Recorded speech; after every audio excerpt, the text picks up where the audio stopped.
যুক্তরাজ্যের পার্লামেন্ট নির্বাচনের ভোট গ্রহণ শেষে চলছে গণনা। বিভিন্ন বুথ ফেরত জরিপে দেখা যাচ্ছে ভূমিধস জয়ের পথে রয়েছে বর্তমান বিরোধী দল লেবার পার্টি।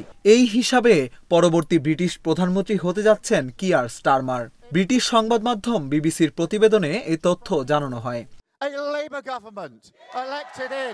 যুক্তরাজ্যের সম্প্রচার মাধ্যমগুলোর করা জরিপে দেখা যায় ৬৫০ আসনের হাউস অব কমন্সে ৪১০টি আসনে জয় পেতে যাচ্ছে লেবার পার্টি, আর ঋষি সুনাকের কনজারভেটিভ পার্টি পেতে যাচ্ছে ১১০টি আসন।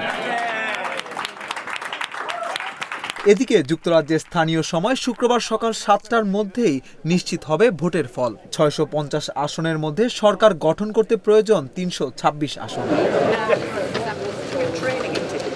ফল ঘোষণার পরই পার্লামেন্টে সবচেয়ে বেশি ভোট পাওয়া দলকে সরকার গঠনের জন্য আমন্ত্রণ জানাবেন ব্রিটিশ রাজা তৃতীয় চার্লস। সেক্ষেত্রে ক্ষমতাসীন কনজারভেটিভ পার্টি হেরে গেলে শুক্রবারই রাজার কাছে নিজের পদত্যাগপত্র জমা দেবেন প্রধানমন্ত্রী ঋষি সুনাক।